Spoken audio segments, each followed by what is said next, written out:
Hey, good morning, everybody, and welcome to Urban Green Live. I'm your host, John Mandyck, the CEO of Urban Green, and we're thrilled that you've joined us today. This is a brand new series that we're launching today where I will be interviewing global experts to understand how we get to a zero carbon future and to discuss the major issues of the day. And you get to participate too, because we look forward to your questions in the back half of our program today. Now, like you, I'm working from home and my internet is not quite as stable as I'd like it to be. So if I go down, we have contingency plans for me to call right back in. Caitlin will take over the show and we won't miss a beat. And hopefully that's not going to happen. This is an amazing caveats we use these days, and it's a true sign of the times. And speaking of the times today, we have a really important program. Today's program is about green buildings in the age of coronavirus. And we truly have a world-leading expert that's joined us today to really capture this moment for us, to frame it, to help us make sense of it, and then to relate it to buildings, which most of our audience is all about. Our guest today is Dr. Joe Allen. He is the assistant professor at the Harvard T.H. Chan School of Public Health.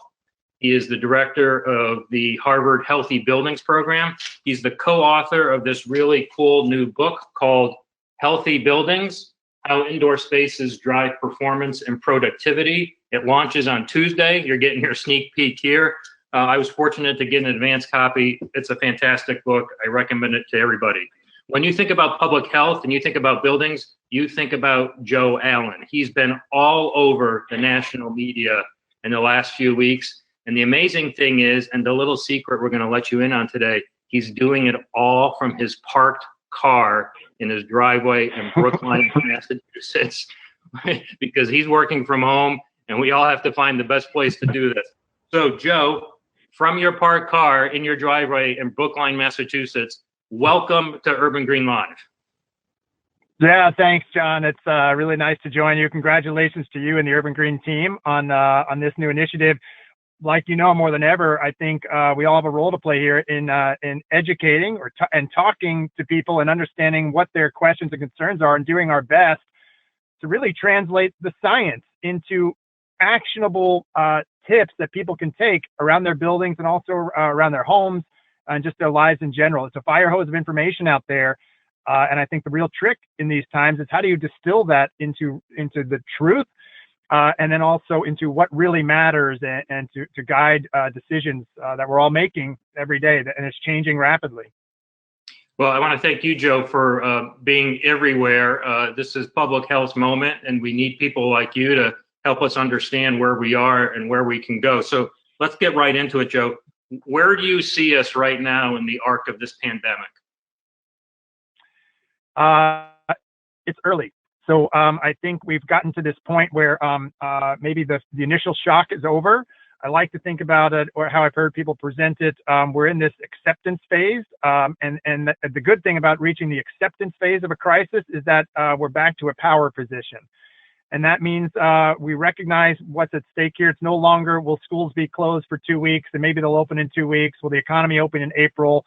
We're past that. The epidemiological models have been quite consistent on this front. I'm really grateful for my colleagues at the Harvard Chan School. If you're not following them in the infectious disease department, these are world-class scientists leading the world-class modeling that's happening. And the model shows that we're in the early stage. It's not a helpless or hopeless stage. There's reason to be optimistic, and certainly we're resilient as a species, and our economy has proven to be resilient in the past. And so I think there's some actual practical steps we can take that get us through this. But to get right back to your first question, it's the early stages, and we're going to have to figure out how to adapt to what is the new normal, or even the now normal. Hey, Joe, I found it interesting in your book that you mentioned that you started your career diagnosing sick buildings. And going back 11 years ago, you did work at the Grady Hospital in Atlanta on Legionella. What did you learn then, or what did the world learn then about Legionella that we can apply to the coronavirus today? Yeah, I opened the book talking about a little personal story and how I came across my co-author, John Macomber, at the Harvard Business School. And so we thought we'd start with that, or what's motivating this work and how do we come together? And I tell this story of an infectious disease outbreak in a hospital, which has clear parallels to what's happening now. So people may not know, before I was at Harvard, I used to lead forensic investigations of sick buildings, many hundreds across every hazard you could think of: chemical, radiological, and of course, biological hazards, including leading my firm's response and investigation of infectious disease outbreaks. And I tell the story of one particular outbreak of Atlanta, Georgia. And it reminds me of what we're experiencing now. So people had died. Many people were at risk. We're making decisions with imperfect, and incomplete data. And we have to make decisions for what do we do today? What do we do tomorrow, next week, next month? And what strategies can we deploy for long-term resolution of the problem? But here's what I find most interesting. So of course, there's parallels to that kind of work and putting in these controls, but the pandemic is a scale we've never seen, right? But a lot of the exposure and risk principles still apply. Here's what I find most interesting. And I'm glad you started with saying this is public health's moment, because I share a story in the opening of the book about how we react and respond to crises versus how we prepare for them. And to put some specifics on this, 4 people died at that hospital when I was called in. The hospital rightly spared no expense. Do whatever you have to do to solve this problem. And this happens all the time in these sick building examples. And we're doing this right now as a society, and that's the right response. But I tell the story in the book that at a different hospital at another time, after they had a crisis, I put forward a plan that was orders of magnitude cheaper than the response, that essentially guaranteed that no one else would get sick from Legionnaire's disease in that hospital. They didn't buy it. So it's a striking example of how we think about responding to crises, opening up the checkbooks, the floodgates to respond, but we don't spend on public health prevention. I was guaranteeing that they wouldn't have another $10 million expense, let alone saving lives. But the budgets were different. There's barriers to that. Who spends it? What account that money comes out of creates these problems, because, we say in public health, when public health works, nothing happens. So this is a classic example. No one's willing to pay for an eventuality that may or may not happen. And so we're seeing that right now in our lack of preparedness for this pandemic and our underfunding of public health. So speaking of prevention, Joe, you were one of the first that I know that was an early proponent of face coverings. And the world has caught up to you and your colleagues that were out there weeks and weeks ago about this. What led you to that conclusion much earlier than others? Well, look, we've been thinking about this in public health for a long time. I wrote an editorial in December about the role buildings would play in pandemics. Because of my colleagues in public health, we've been tracking this from January. My own research team pivoted in late January on this. So we've been tracking this and thinking about, what does the science say? What is the scientific evidence for action in buildings and otherwise? And to me, the math question came down to one of, I was getting frustrated with the guidance and what I saw as misinformation about the math. And to me, there was a clear 4-fold value proposition to wearing masks. Really clear. And I laid it out in this Washington Post op-ed. 1, the wearer prevents me from getting you sick. So if I'm infectious, shedding a viral load, I cover it. It's a physical barrier. 2, even without medical grade masks, if you're sick, John, and we were together, and I'm wearing a mask separated by 6 feet even, it creates an additional pathway or barrier for the virus to get into your mouth. 3rd, it prevents you, or as a reminder, not to touch your nose or mouth. And that's another way of transference. And last, it serves as a really important social cue. So when you see a leader wearing that mask on TV, it sends a message that something big is happening here and we all have to do our part. And actually wearing a mask initially was maybe uncomfortable the first time you saw somebody doing this, but now it's the opposite. If you see somebody without it at the grocery store, you look at them differently. So, our cultural and norms can change really fast. And to me, it all goes back to the science, like all of these decisions and guidance that says, what does the science say? Is this the right approach? And fortunately, CDC changed its guidance shortly after that. Right. So, Joe, there's been a lot of talk. We're into week 5, 6, 7 here in the U.S. On this issue, and the talk is refocusing now on what's it going to take to reopen our economy. If you had all the levers, what would you do? What will it take to reopen our economy? Yeah, many steps have to be taken, and I've been writing about this for 3 weeks now. I had a piece in USA Today with a colleague of mine, Julia Kayyem, at the Harvard Kennedy School, and again, this was born out of a little bit of frustration from what I've seen in the news. Is that every expert was putting forth a plan, right, using their own words from their own discipline, and every day a new plan came out. But if you read across the experts, at least to me, all the plans were the same. And so there's steps we have to take. And, I use this word consilience. It's from Harvard professor E.O. Wilson, the unity of knowledge. When experts from different disciplines merge on a common path or solution, that's called consilience. And I think we've reached that point. So, the steps that have to take place that aren't happening, we have to maintain this social distancing first, right, to not overwhelm our healthcare right now. But we have to rapidly and quickly expand testing, 2 types of testing. We have to get the contact tracing in place so we can do self-isolation and self-quarantine. Massachusetts has started a great program there. And we need to mobilize nationally to increase healthcare capacity. But it has to be a real national response, right? We're all connected in this. So the ad hoc state-by-state approaches isn't going to cut it in the long run. But I'm hopeful if we do these things and others, we could spend a whole hour just on this, that we can get there, right? We can get back to, it'll be different, but we can get back to restarting our economy in a staged approach and a safe approach. So what role will buildings play in that, Joe? Like, what needs to be done now to buildings to help reopen the economy? And then when the economy reopens, what role will buildings play to keep the pandemic and other health issues at bay? Well, buildings are the first line of defense. The very first piece I wrote on COVID-19 came out in Financial Times in early February, arguing that we have to leverage our buildings in this fight. Because, look, I think we're all starting to appreciate just how important, or certainly this virus is very easy to spread, and just how important buildings and our homes, schools are to that spread. And if we manage our buildings well, the historic evidence shows that we can help minimize infectious disease spread. The same holds the other way. If we do a poor job with our buildings, there are many examples: SARS, MERS, 2 other coronaviruses, going back to influenza or measles, that buildings, if operated poorly, can aid in the transmission. So buildings have a central role to play here, and on multiple scales. That's today, again, tomorrow, a couple of weeks from now, and also thinking longer term. What's the role of buildings on our health a year from now, or even in a post-COVID world? How will people's expectations be changed? I'm certain they'll be changed, and I think there's a path forward there.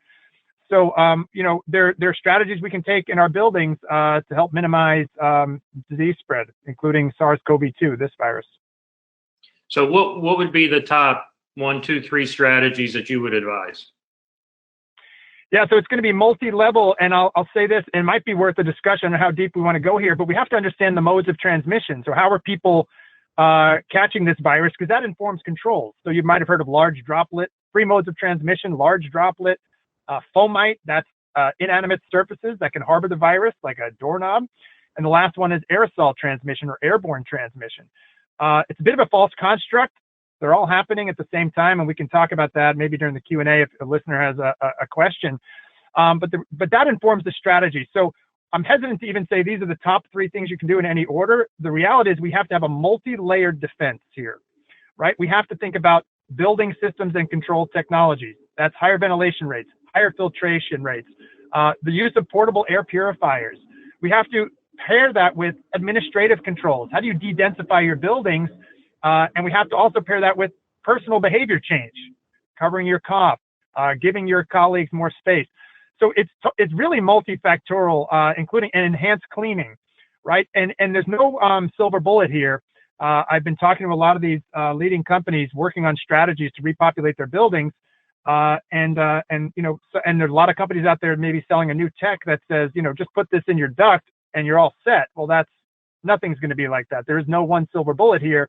It's going to involve all of those levels of administrative engineering controls, new technology, personal controls, wearing things as simple as washing hands and wearing a mask too. So it's really going to be all of these if we're going to be effective at minimizing risk.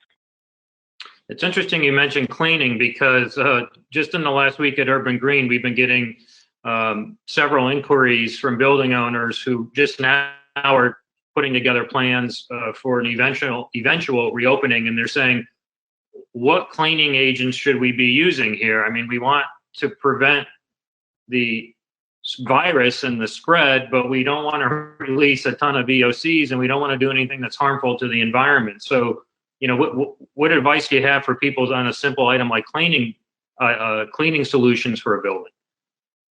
Yeah, so the enhanced cleaning, I should be careful with the language there, right? We want to enhance disinfection and cleaning, right? So we want to disinfect. Fortunately, this virus is quite easy to kill on surfaces, so there's lots of EPA-registered disinfectants that work well, that don't have to be toxic to the user or leave any or toxic to the people in the space. So I'm comfortable in that regard.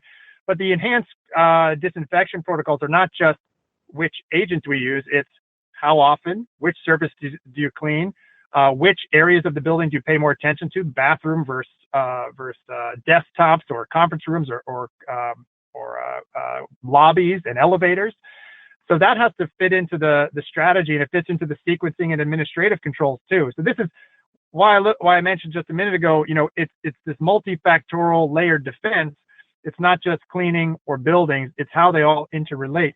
And last, related to this cleaning is you have to think about what happens when someone in the building either is confirmed or suspected of having this. The models show 40 to 60% of the global population will have it. So it's not an if it will happen in your building. It's just a good likelihood it'll happen. You need to plan and prepare for that. It's not a scare thing to be scared about. It's just we have to plan for it. And then your protocol should change accordingly. So you do a deeper and more enhanced disinfection if you have a confirmed or suspected case in the building. Okay, just a quick note to our listeners and watchers. In a few minutes, we're going to open up to the audience Q&A, so make sure you use the chat box to send your questions in now. Joe, let's talk about your book a little bit more. In your book, you talk about something that we've talked about for a while, the concept of interviewing your building and what your building can do for you. What does that mean? What's the takeaway from that? Well, I'm glad you mentioned that. So it goes back. We have been talking about this for a while. You wrote a terrific piece. I mentioned in the book, "Are you interviewing your building?" Going way back, and we talk about maybe the what businesses and building owners should think about in terms of the changing expectations, where maybe it was driven by finance or other decisions, but really there's this bottom-up push coming from employees who are interviewing their building.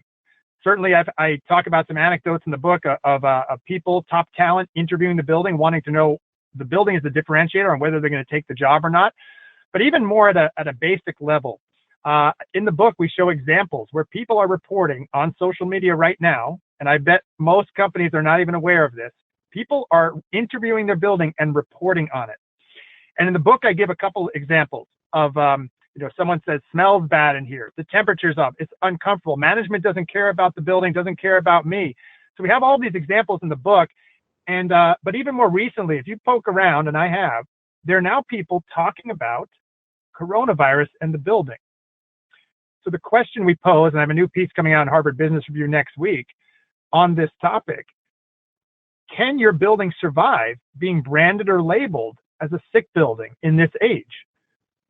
This is going to happen. It is happening right now. You were on it 2 years ago. We talk about it in the book, many examples of people sharing their experience in the building, even at the basics. It's too hot, too cold, smells bad in here. Management doesn't care about the building. It's a gross place to work. Add this layer of someone's sick in here. They're not taking the appropriate precautions around coronavirus. And the next time you try to hire somebody for that space, they're going to see that. And I'm certain it'll change how they view your brand and your company. So there's been a debate for years that I think is going to pick back up now, and that is, are building investments for health and building investments for energy efficiency mutually exclusive? Do they work against each other, or can they work together? They can work together, and they have to work together. And it's one of my pet peeves for a long time is this false dichotomy that it's this decision between environment or health. I've blamed ASHRAE hard on this on the ventilation side, going back to the 70s. The standard for acceptable indoor air quality has been this balancing act between energy or health for a long time. It's a false construct. We can and must have both, and we dedicate part of the book to talking about how we can do this. And it just involves a fair accounting of the true costs and benefits here, and thinking about it more holistically instead of an engineering and an energy perspective, or maybe I'm a health scientist only perspective, but it's the merging of the disciplines a bit there. And ultimately too, what we're talking about here is health broadly, and energy has effects on our health beyond the four walls of the building.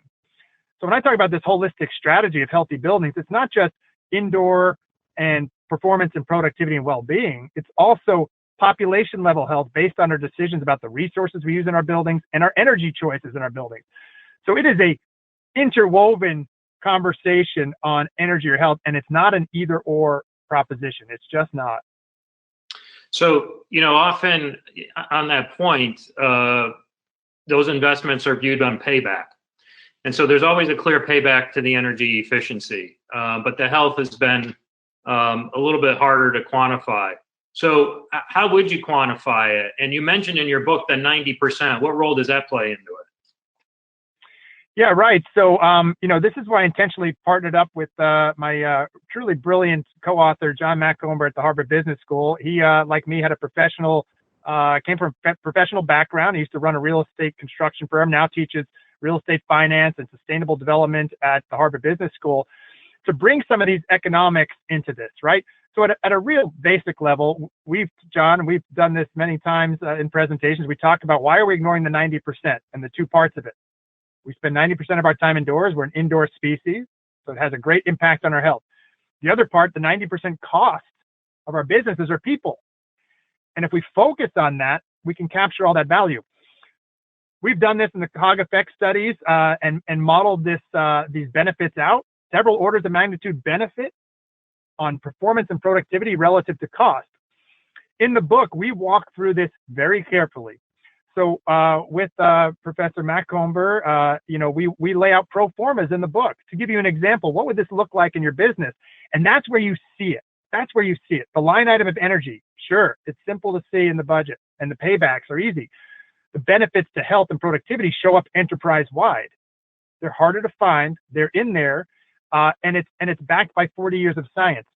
So we make that case in the book that, right, even if our math is off, it's not, but if it's off, the benefits are so much greater if you include health and performance in the decision that it just greatly overwhelms those energy paybacks that we've been focused on. That's not to minimize our efforts at conserving energy. It just says there's other things to also think about, and that's health. Joe, we have over 100 building professionals listening and watching you this morning. These are architects, engineers, building owners, building consultants, building professionals, sustainability professionals. What advice do you have for them to inform their thinking about this issue of the coronavirus in the next 60 days? So I'm glad you listed them all out, because as you listed each subspecialty, you know what I heard? I heard healthcare. I think you're all in the business of healthcare. You're all frontline workers. The decisions you make on these in your buildings, your products, your tech, or how you advise your clients are health decisions. That is clear. I think that's been clear for a long time. I think maybe if you haven't been thinking that, you should be now, or maybe it has become clear to you very recently. And I've said many times over the past couple of years that the person who manages your building has a bigger impact on your health than your doctor. So these are the people, your listeners, your audience, the people who work with and support Urban Green, are really have a critical role to play here in how we minimize risk, minimize disease transmission, and ultimately get out of this mess that we're in. And it's going to require, I've been saying for a couple of weeks now, it's an all-in moment for every discipline. Whatever your skill or passion, you have a role to play here. This is like nothing we've ever seen in society, this pandemic. We all see it. It's absolutely obliterating the economy. Everyone's job, livelihood is at risk. All of our kids' hopes and dreams are on the table here. So whatever your skill is, apply it. And there's a way to get involved and help. And so I really encourage everyone to dive in and turn all of your attention to helping solve this problem in whatever role you can play. Well, that's really powerful advice, and I think a different reframing for many of the people who are listening and watching this show today about the frontline role that buildings do play in healthcare. And I think that reframing is really important, not only today, but tomorrow and the next week and the next year and the next 10 years. So thanks for saying it so succinctly. I'm going to ask one more question, then we're going to open it to the audience. Joe, we've been talking about public health, which is appropriate in this moment.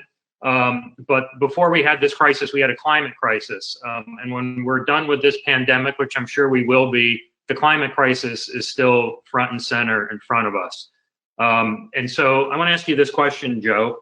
The series at its core is about a zero carbon future. Joe Allen, in your words, how do you think we get to a zero carbon future? Again, I'd say this is multifactorial. I'm glad you brought that up because, really, we can't take our eye off these other slow rolling crises. I think we've demonstrated maybe as a species, we're pretty bad at understanding exponential risk, clearly over the past couple months. And we're facing the same thing here with climate. So we can't take our eye off the ball there. In fact, I had a whole series of meetings this morning talking about how we're going to continue our climate work because we cannot lose any time or momentum there. It's going to take a whole bunch of things. So first, we have to clean the grid. I think that's quite clear and understandable.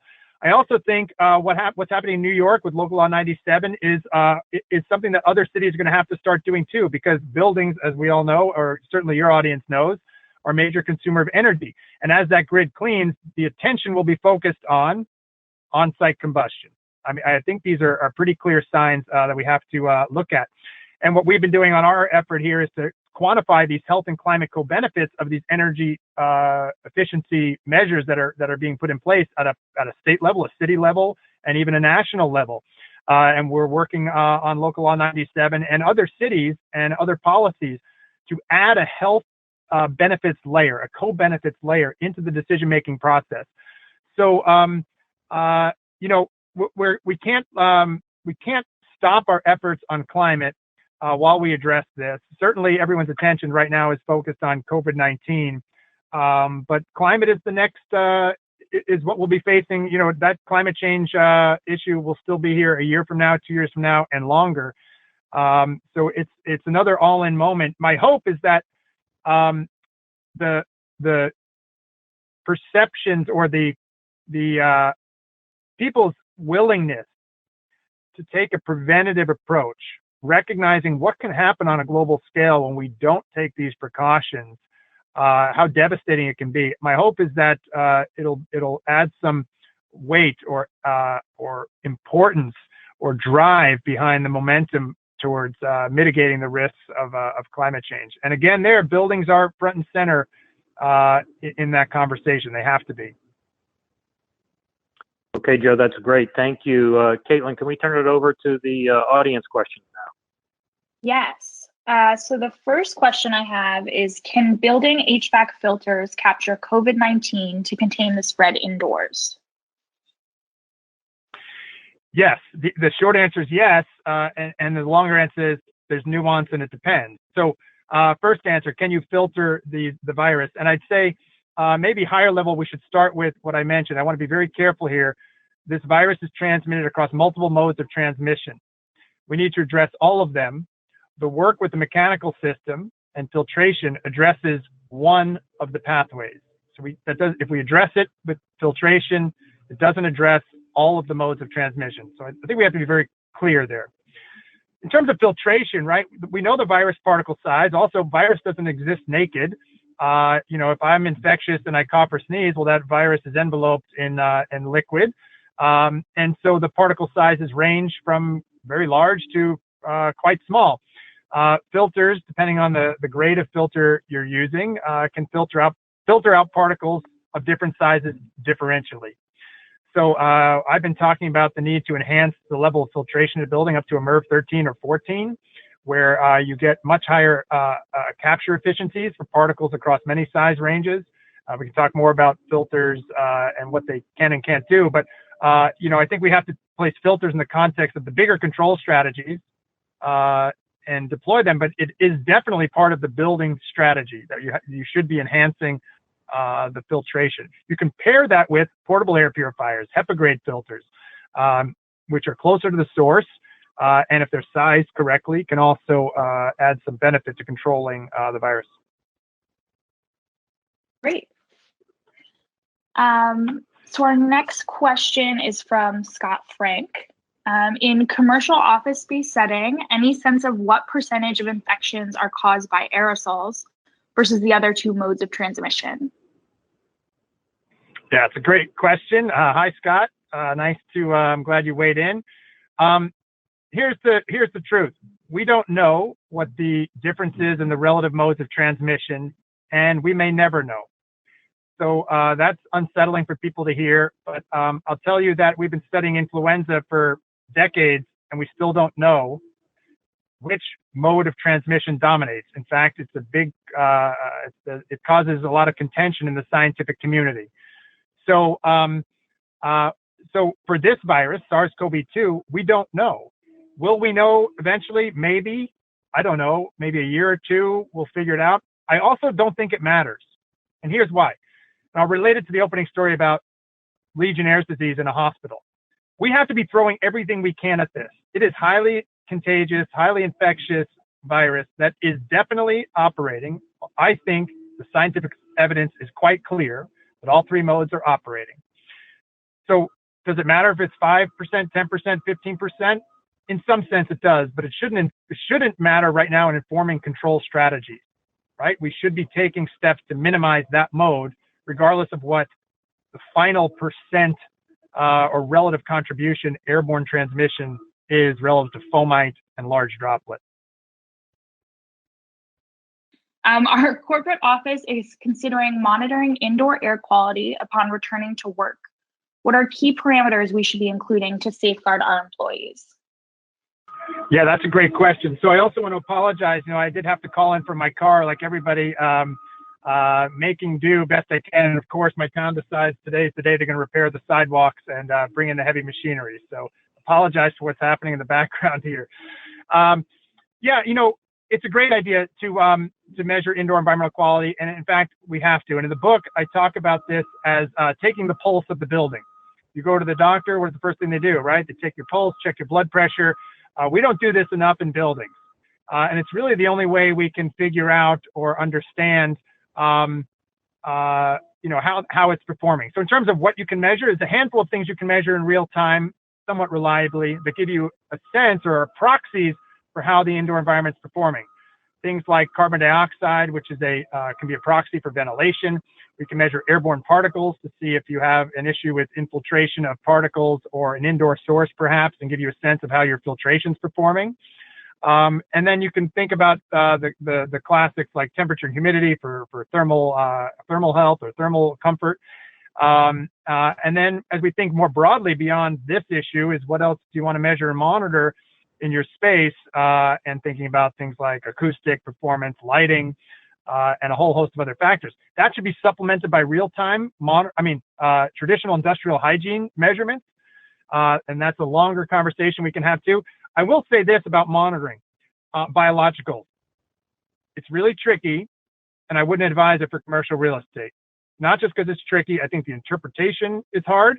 I think the methods are simple in theory, but I guess hard on the implementation side and the interpretation. And it's quite difficult to understand what you're really characterizing. So while I do say you should measure and take the pulse is absolutely critical, I would advise or caution about taking measurements for biologicals and how you interpret those data. And if you are going to go down that path, you need to find yourself a top-notch consultant. Great. Our next question is from Brian.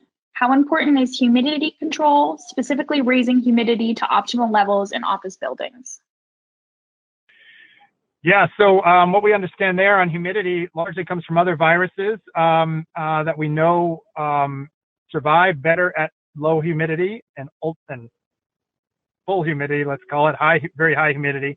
But there's a sweet spot between 40 and 60% relative humidity, where the evidence suggests that viruses are or is beneficial or protective against viruses. The mechanism of why that is, there's a couple theories out there on why that is, that involve the dynamics of the virus itself, and also aerosol dynamics, including size of the particle and evaporation and how quickly it'll settle out, but also evidence that our respiratory systems, so on the receptor side, the people, that our respiratory systems function better at humidity in those levels. So that's also unresolved about which mechanism is happening, but I think the full body of science supports that humidity levels in that range are beneficial in terms of virus transmission. Great. Our next question is from Sarah. Can you please speak more about the co-benefits that you highlighted with policymakers between a low carbon world and health? Yeah, so we have a whole other set of research here. And by the way, I should tell people, if you're really interested in our work or our reports or even the op-eds that I hope are a real resource for you and your families as we all try to grapple with this, try to distill this into real tips for you. All of this is available at my Harvard Healthy Buildings Program website, and that's at forhealth.org, F-O-R health.org. And I mention that because our co-benefits work is there too. So if you go to Cobe.forhealth.org, C-O-B-E, for co-benefits of the built environment, so Cobe.forhealth.org, we have some case studies there for how this works. We explain the methodology behind Cobe. We link to some of our peer-reviewed science, and also have some case studies that you can play around with these levers and understand decision-making around energy efficiency measures and what that translates to. But here it is at a high level of this co-benefits analysis. Here's how it works. Let's say you take Local Law 97, or your building has an energy efficiency measure put in.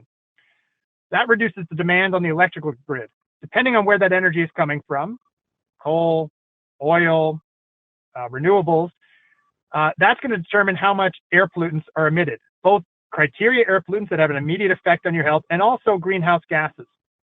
We know from epidemiological studies in public health what those levels of air pollutants mean in terms of your own health and climate damages.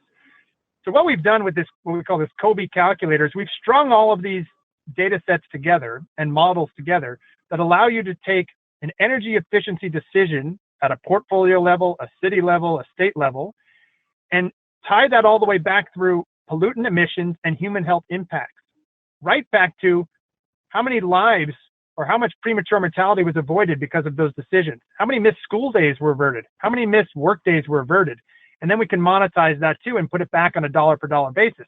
So let me put some numbers to this. Let's say India, we look at energy efficiency. For every US dollar saved in energy, there's another $12 in health and climate co-benefit. Massive benefit, right? From green building, energy efficient decisions. In the US, it's on the order of 70 cents for every dollar saved in energy, which have totally not been quantified before until we have this kind of tool. And of course, it varies by region in terms of the energy use, the fuel mix, and the population density and all of that. So that in a quick answer, that's how Cobe works. You can go to Cobe.forhealth.org to kind of play with our tool and look at the peer-reviewed science and see what you think. Thank you. Our next question is from Julia. She said, Joe, you mentioned an unwillingness to take steps in public health preparedness. In your opinion, how do you think operations in the future is going to change now that we are experiencing the impact of that lack of preparedness with this pandemic? How do you envision healthy buildings playing a role in that? Well, so healthy buildings will be front and center. And I told you, I've seen this shift just in the past couple of weeks, the number of companies that have come out of the woodwork asking about not just the short term, but what happens a year or 2 years from now, and what other healthy building strategies do we have to put in place? So this movement, this healthy buildings movement, is here to stay. It's public health moment. It's also healthy buildings moment, and it has to be. Look, we've underinvested from a public health standpoint in a lot of our public health infrastructure, right? This is what's going on around the world. We've done the same in buildings. We've made many of our decisions, if not all of our decisions, for decades, chasing code minimums that are largely engineering minimums, not health-based standards. I think all of that's going to change. I think it has to change, and I think it's time for it to change. It's overdue. And the calculus is this, right? What is the cost to what we're seeing right now? It's infinite, right? And the cost of your company not being able to get back into its building for a week or 2 weeks, it's staggering costs. But if you had these preventative measures up front, yeah, they cost money up front, but it's trivial. It's trivial dollars compared to the benefit. So I think we're on the verge of a truly a fundamental shift in how people think about buildings, think about public health, and invest in public health and these public health interventions in their buildings. I mean, really nothing, without exaggeration, what's at stake here is your business. Will a future employee want to go back to work in your building? They're all thinking that right now. We're all thinking that. I'm thinking that about my own building. Will they trust you with their life, really? Right? This is what's at stake. And then going forward, are you a company that's committed to them and their health beyond even in the post-COVID world? So what else are you doing? And I mentioned earlier, we see this evidence already that people are interviewing their building. People are talking about this. And these are the kind of conversations that are happening right now. You can go online, just search after this show here, and look for it. You'll see people talking about their buildings in terms of coronavirus, and letting you know. And by the way, there are good examples too. There are lots of people out there saying, my company's doing it right. Here's what they're doing. So that's happening, and it's going to continue to happen. This is really the moment for healthy buildings and preparedness and prevention. These costs are quite trivial relative to benefits. Great. The next question is from Paula. How can we ensure that buildings maintenance workers and cleaning crews are safe and protected while working inside of infected buildings? Yeah, it's a great question. Thanks, Paula. I'm really glad you asked it too. I think a lot about this, right? It's not just the tenants getting back to the space, but it's also our workers. And so I'll take this moment too to thank everybody who's been working in buildings, continuing the cleaning. Thank the delivery people. Thank the people in our food system, keeping us fed and the food supply going. I mean, these are the heroes as much as the frontline healthcare workers who are also doing quite a terrific and important job. But they're keeping this economy going. And so I'm glad you asked that. So as we talk about the different protocols that need to be in place in terms of minimizing infectious disease in buildings, we have to talk about how to keep the workers safe. And here we could think about the classic occupational health control measures, giving them the proper PPE. But I'll use the chance to highlight something really important about PPE. And I had a piece that came out yesterday in Stat News on masks for healthcare workers. And it applies to what we're talking about here for cleaning staff or facility staff in a building. You can't deliver PPE without training. It's ineffective. It does not work. In the article I wrote yesterday in Stat News, I compare it to giving a firefighter a mask and an axe, first day on the job, no training, and saying, run into that burning building. It's ineffective. It won't work. But we're doing that right now with N95 masks and our healthcare workers. And that's why I wrote the piece with another professor who's a physician at Mass General Hospital here in Boston in pulmonary and critical medicine. But the same thing applies for our workers. We can't just say, hey, do these enhanced cleaning protocols and here's a mask.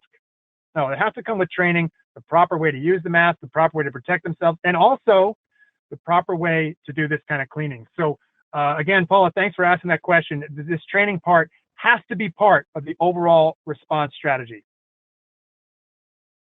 All right, thank you. So we have a set of questions here about antimicrobials. What is your stance on the use of antimicrobials that are inherently included on surfaces? Yeah, so for a long time, this is a tricky question. Long time we've been following the guidance from Kaiser Permanente, so major healthcare system in the United States. who have looked at the science behind whether or not antimicrobial finishes provide or confer any benefit to infection control. And they've evaluated this question now for over a decade, and they keep reevaluating it and keep reaffirming their stance that antimicrobials don't provide a benefit in terms of infection control in hospitals. So currently their stance is they don't use antimicrobial finishes or in surfaces. So, and that's for multiple reasons. But I think it's smart to look at leaders like that in the healthcare industry to see if there's a change in stance or change in position in terms of a pandemic. But that's what the latest science says on that front. I will add this in terms of antimicrobials that I got this question yesterday from a good friend was whether antimicrobial soaps or should be used. And that answer is definitely no. If you've seen the great videos on how to wash your hands, and even there's a great tutorial going around that soap works. Plain old soap works just fine in terms of breaking down this virus and keeping yourself safe, as long as you follow those other measures when you clean your hands, making sure, we all know how to wash our thumbs now and our fingertips and nail beds, and we're all singing happy birthday at the sink as we wash our hands. So as long as you do it right, regular soap is just fine. You don't need antimicrobial soap. All right, thank you. I'm just reading the next one here. How will construction change? David asks. Will less people be allowed to work on site at a time? Will it take longer to build buildings? Well, I'm not certain. There's no certainty in this at all. So, but I'll weigh in at least with my thoughts. I think everything is going to change. So I think it's smart to plan for it, right? And if it doesn't, then great. But at least outdoor construction, right? The risks are lower. I still think we have to maintain these social distancing and these protocols for wearing masks. I do think that's important. Will it slow down? Yeah, likely, probably more so because of supply chain, I imagine. But that's me speculating, and it's not really grounded in any hard data or hard numbers. But I can't imagine any aspect or sector of society or buildings won't be impacted here. I also think you can expect changes like we are in the office about rules on where and how we eat, how we congregate, to avoid these clustering of people, which can be events that are high transmission events. So I think all of this will come into play. I'm sure people in the construction industry have been thinking about this. It's interesting to me now that I think about it. It's kind of the one sector I haven't really been engaged with. So if you're in construction, send me a note. I want to hear what's going on, and maybe we can work together, because there are solutions and clever solutions that can be done to minimize risk. Will there be disruption? Sure, but we're seeing disruption on a scale we've never seen. And the idea is, how do we start slow and scale and try to get back to some new normalcy whenever that time is right. Great, thank you. And I just want to say thank you to everyone who's been submitting questions so far as well. We have a ton coming in. We only have a couple more minutes, so we're going to try to get through as many as we can. The next one is from Michelle. Indoor air pollution has targeted marginalized communities with asthma, allergies, and other chronic illnesses. We've seen that these same communities are more susceptible to severe symptoms of the COVID-19 virus. What are the best strategies property managers and operation managers can do to address this environmental injustice issue while on a limited budget? Yeah, thanks. That's a really important comment and question. Some of my colleagues have raised similar concerns this week on the need to actually report better on this in terms of the surveillance, but also the public reporting on this. And what I've seen in just in our state, it's quite clear, and this is across every public health issue we face, is that there are clear disparities based on race and economics. And this virus is also hitting another group quite hard, and that's the elderly. So we see this in my state, Massachusetts. Over 40% of deaths are in senior homes. 40% of the deaths in Massachusetts are in senior homes. A large percent of the population presenting at our healthcare in our healthcare system, again for Massachusetts, and I'm not certain. I suspect it's the same elsewhere. Are those who are disadvantaged and have less resources in terms of economics, but also having prevention and primary care for a longer time. So we have to be aware of what's happening here in terms of what we can put in place and target our interventions to these higher risk groups, right? We should be, if these are the groups that are presenting at and hitting our healthcare system right now. This is where our control efforts should be focused on. It's unacceptable that we see these high level of infection and deaths in these populations relative to others. So, I don't think there's a clear answer other than as a public, as a society, we're all in this together. Really, we're all tied to each other here, and we need to target our interventions at those most at risk who are facing the brunt of this. What is your opinion on UVC and office buildings? Yeah, so like anything, there's a good and a bad way to do it with any intervention. It's a technology invention, not invention, it's a technology that can certainly be effective and kill airborne biologicals. It's been used or at least been studied largely or a lot for tuberculosis. It's a great colleague of mine, Ed Nardell at the Harvard Medical School. If you want to understand the science here, you can look up him and his publications to get a good sense of this. I think it all depends on the application, and in terms of application, it's how effective will it be, and that has several factors play into how effective it's going to be, including residence time and things like this. What kind of environment are you in? Is it a high-risk environment for airborne transmission? So certainly a healthcare or a senior home is going to have a different risk profile than a commercial office building.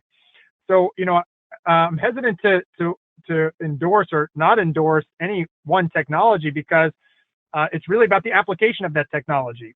And there you have to understand the disease dynamics, the population, the risk levels, and also what system is it going into and what other controls are available. So if you're bringing in higher rates of outdoor air ventilation and high rates of filtration, you're already capturing or diluting any airborne contaminants, there may not be an additional benefit.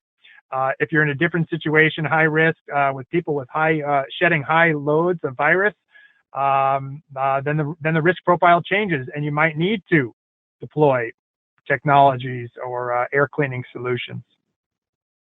Okay, and I think we probably have time for one more question, and then I'm going to turn it back over to John for some final comments.